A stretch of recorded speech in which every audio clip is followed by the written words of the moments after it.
महाभारत युद्ध का 13वां दिवस कौरवों और पांडवों दोनों के लिए काफी त्रासद था। उस दिन अनीति और अन्याय ने अपनी सारी सीमाएं पार कर दी थी। मैं आज आपको उसी 13वें दिवस की दास्तान इस कविता के माध्यम से सुनाने जा रहा हूं। जब कुरुक्षेत्र की समरभूमि में शरशैया पर भीष्म हुए, तब कुरुकलंक के नैनों में क्रोधाग्नि लगी और ग्रीष्म हुए।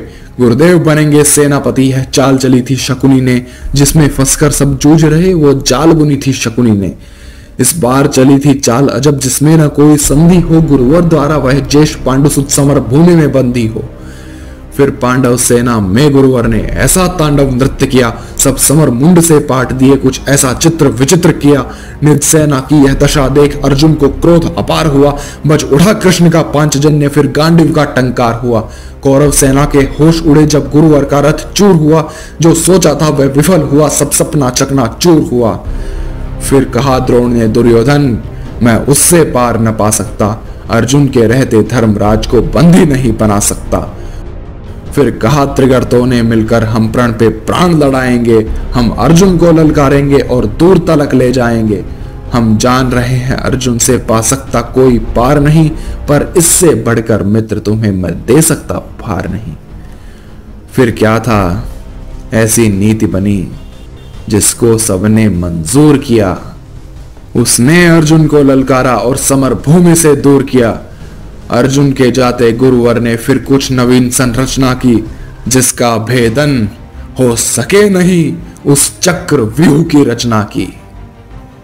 पांडव सेना भयभीत हुई, यह देख शत्रुदल सुखी हुए, जो सदा शांतचित रहते थे वे धर्मराज भी दुखी हुए।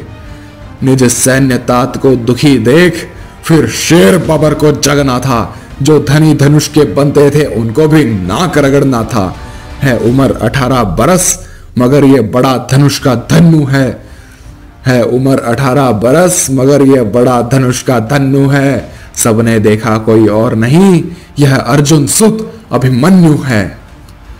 मैं इसका भेदन कर दूंगा, यह भेद गर्भ में सुना हुआ।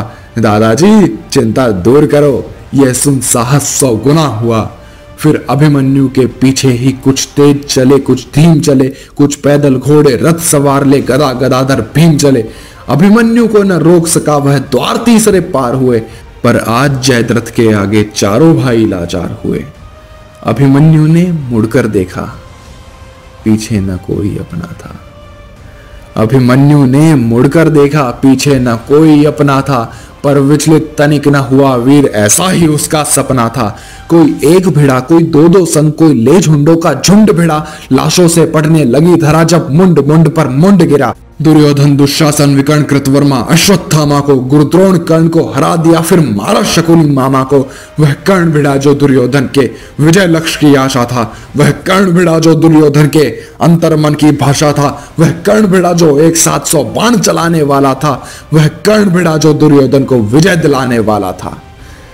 सबने देखा वह अंगराज रथ सहित धरा पर पड़ा मिला। सबने देखा वह अंगराज रथ सहित धरा पर पड़ा मिला। कुछ चेत हुआ तो भाग गया, वह दूर सभी को खड़ा मिला। फिर दुर्योधन हो गया कुपित,